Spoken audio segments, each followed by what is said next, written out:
శ్రీ శివమహాపురాణము రుద్ర సంహిత పార్వతీఖండ అథ త్రయోదశోధ్యాయ పార్వతీ పరమేశ్వర సంవాదము. భవాన్యువాచ కిముక్తం గిరిరాజాయ త్వయా యోగిం తపస్వినా యదుత్తరం శృణు విభో మత్తో జ్ఞాన విశారద తపశ్శక్త్యాన్వితః శంభో కరోషి విపులం తపః తవ బుద్ధిరియం జాత తపస్తప్తుం మహాత్మనః సా శక్తి ప్రకృతిర్జ్ఞేయ సర్వేషామపి కర్మణాం తయా విరచ్యతే సర్వం పాల్యతే చ వినశ్యతే కస్త్వం కా ప్రకృతి సూక్ష్మా భగవంస్తద్విమృశ్యతాం వినా ప్రకృత్యా చ కథం లింగరూపీ మహేశ్వరః అర్చనీయోసి వంద్యోసి ప్రాణినాం సదా ప్రకృత్యా చ విచార్యేతి హృదా సర్వం తదుచ్యతాం. భవానీ ఇట్లు పలికెను, ఓ యోగి, తపస్శాలివగు నీవు పర్వతరాజుతో నెట్టి మాటలను పలికితివి. హే విభో, నీవు జ్ఞానులలో శ్రేష్ఠుడవు, దానికి సమాధానము నా నుండి వినుము. హే శంభో, నీవు తపశ్శక్తితో కూడియున్నావు, గొప్ప తపస్సును చేయుచున్నావు. మహాత్ముడవగు నీకు ఇట్టి తపస్సును చేయవలననే బుద్ధి ఉదయించినది. కర్మలన్నీయు ఆసక్తి నుండియే పుట్టుచున్నవని ఎరుంగుము. ఆమెయే సృష్టినంతయు రచించి పాలించి నశింపజేయుచున్నది. నీవెవరు? సూక్ష్మ ప్రకృతి ఏది? హే భగవాన్, ఈ విషయములను విమర్శించి తెలుసుకొనుము. ప్రకృతి లేకుండా మహేశ్వరుడు సగుణ రూపధారి ఎట్లు కాగలుగును? ప్రకృతితో కూడియుండుట చేతనే నీవు సర్వదా ప్రాణులచే పూజింపబడి ధ్యానింపబడుచున్నావు. ఈ సత్యమును మనస్సులో నెరింగి అప్పుడు నీవు మాటలన్నింటినీ పలుకదగును.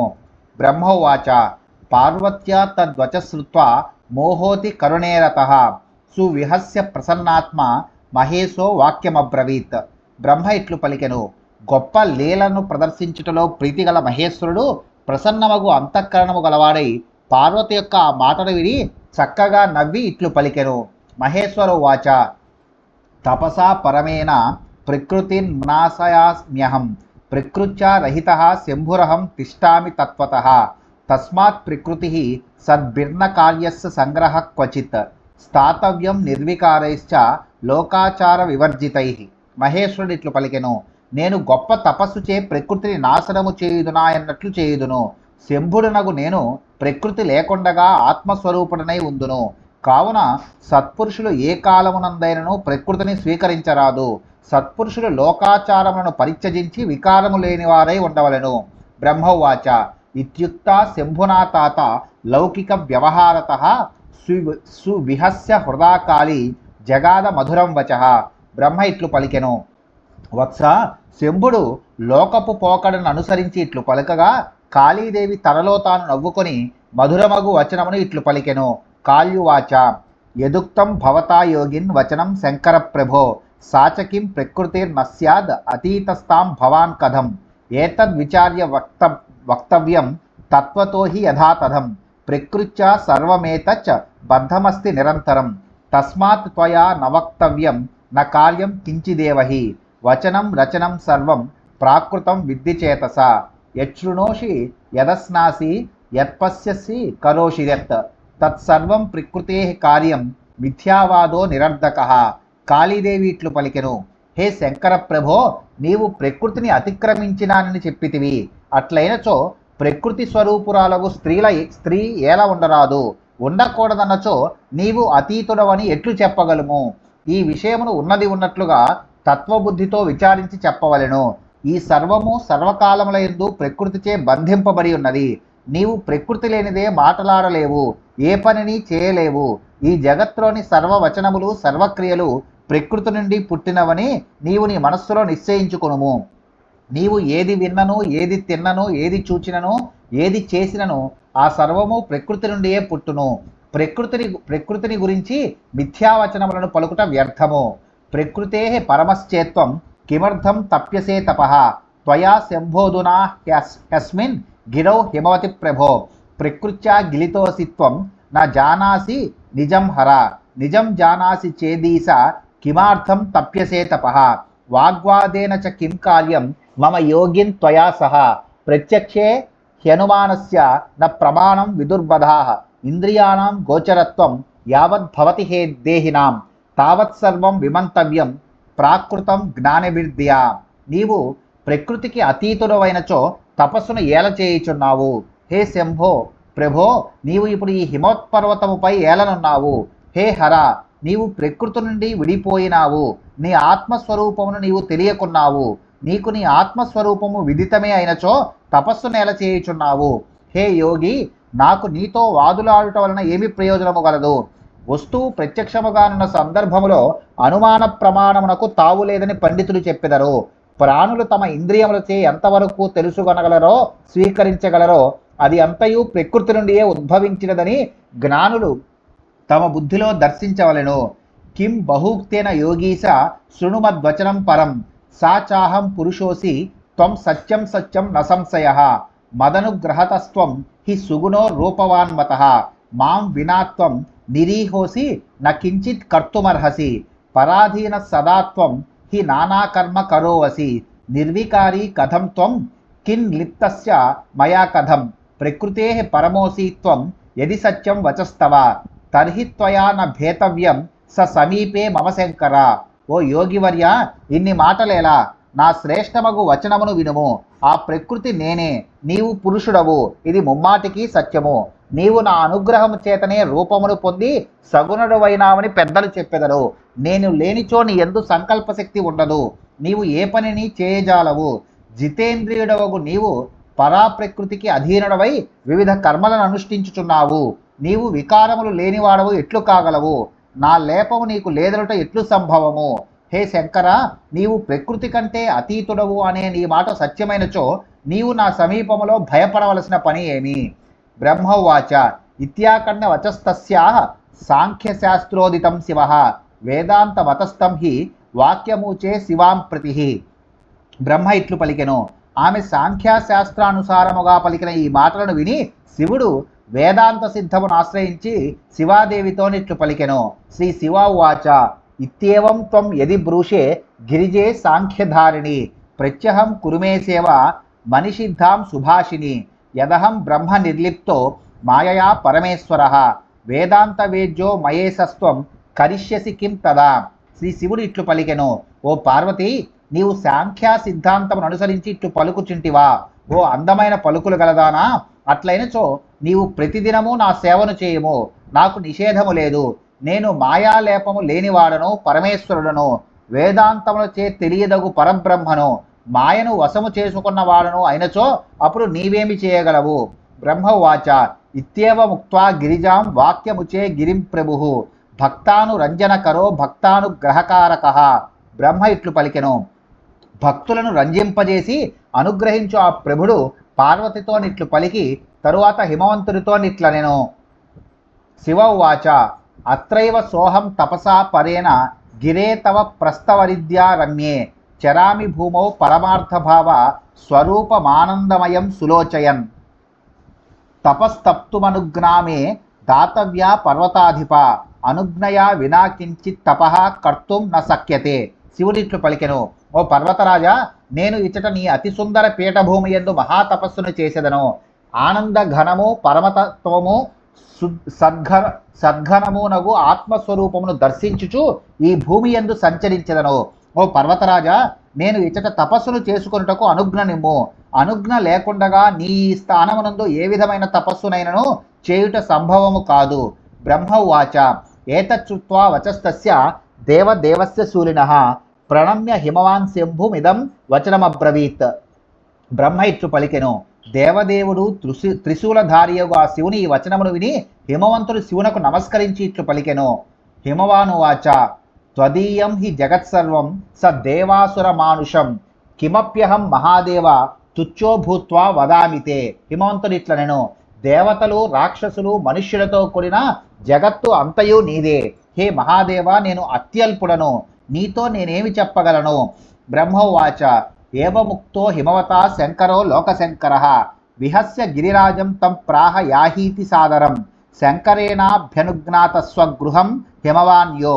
సార్ధం గిరిజయా వై స ప్రత్యహం దర్శనే స్థితః. పిత్రా వినాపి సాకాలి సఖీభ్యాం సహ నిత్యసః. జగామ శంకరాభ్యాసం సేవాయై భక్తి తత్పర. నిషిషేధ నతాం కోపి గణో నందీశ్వరాదికః. మహేశ శాసనాత్ తత్తచ్చాసన కరశుచిః. బ్రహ్మ ఇట్లు పలికెను.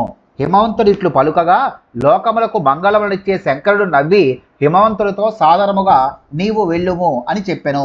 హిమవంతుడు శంకరుని అనుమతిని పొంది తన ఇంటికి వెళ్ళెను. ఆయన ప్రతిదినము పార్వతితో కూడి శంకరుని దర్శించుచుండెను. భక్తి తత్పరురాలకు ఆ కాళి ప్రతిదినము తండ్రి రాకపోయినను ఇద్దరు చెలికత్తెలతో కూడి సేవ కొరకై శంకరుని సమీపమునకు వెళ్ళుచుండెను. వత్స, మహేశుని ఆజ్ఞను పాలించే పవిత్ర హృదయుడగు నందీశ్వరుడు ఇతర గణములు శివుని ఆజ్ఞచే ఆమెను వారించలేదు.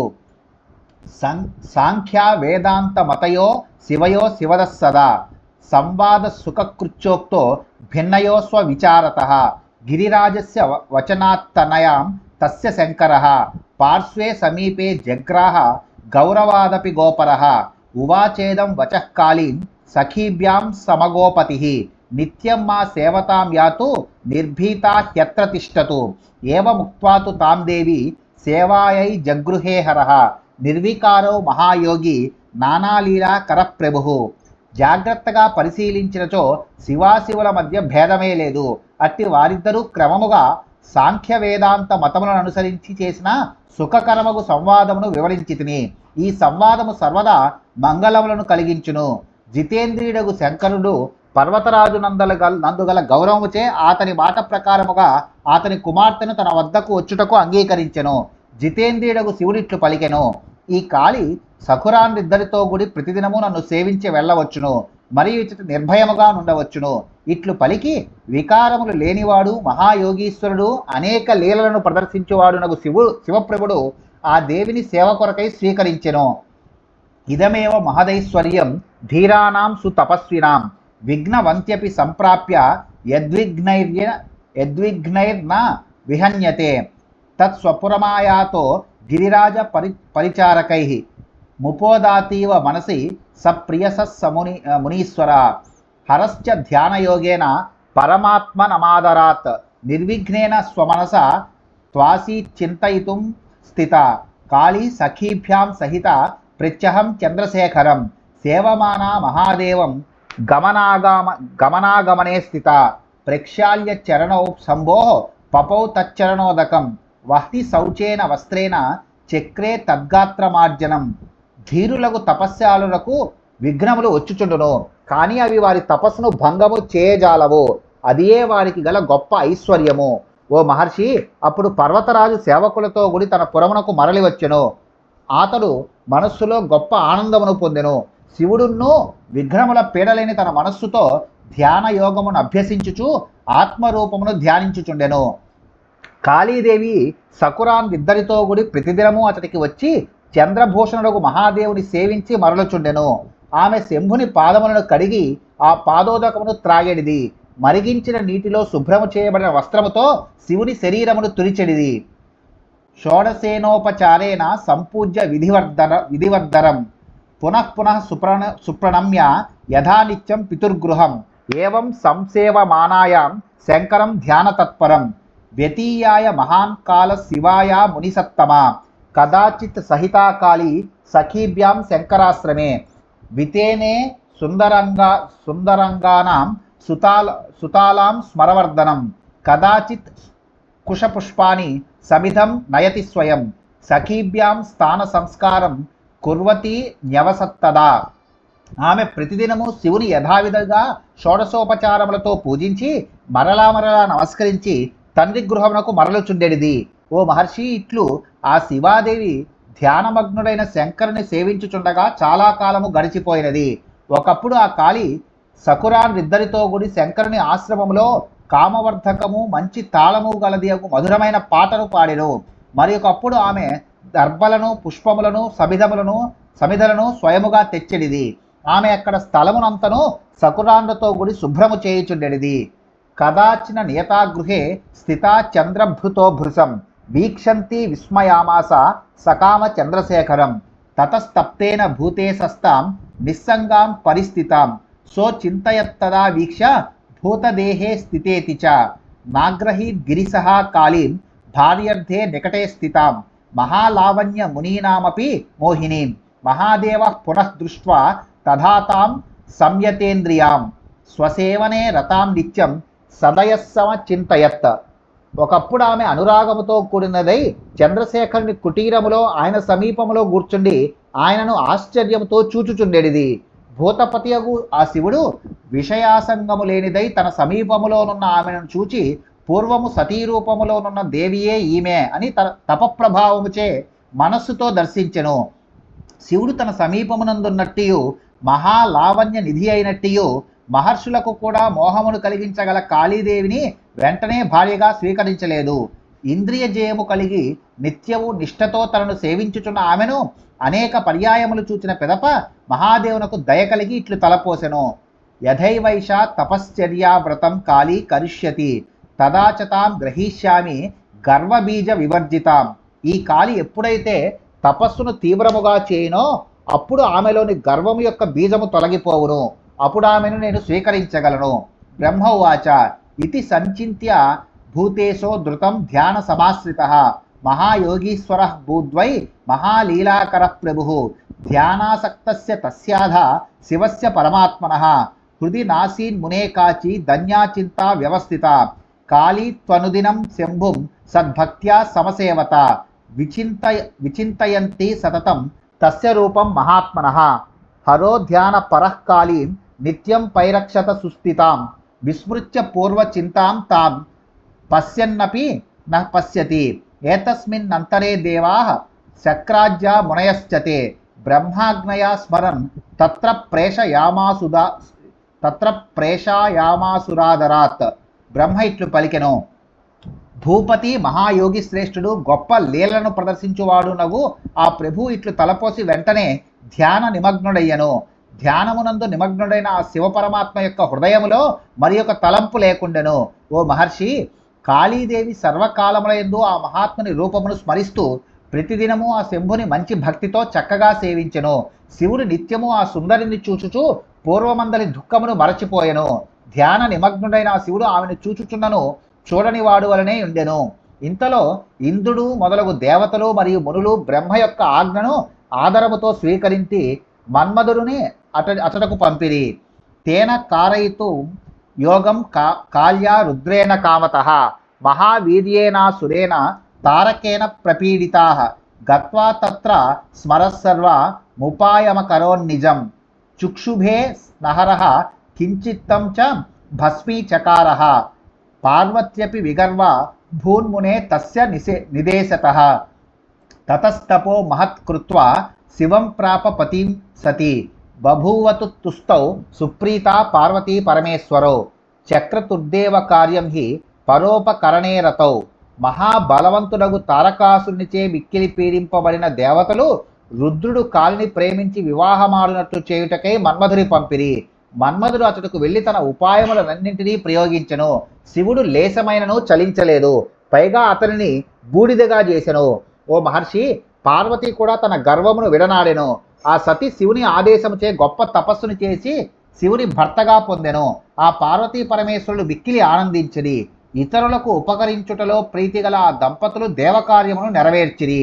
ఇది శ్రీ శివమహాపురాణే రుద్ర సంహితాయాం పార్వతీఖండే పరమేశ్వర సంవాదం వర్ణన నామ త్రయోదశోధ్యాయః. శ్రీ శివమహాపురాణంలో రుద్ర సంహిత ఎందలి పార్వతీఖండలో పార్వతీ పరమేశ్వర సంవాద వర్ణనం అనే 13వ అధ్యాయం ముగిసినది.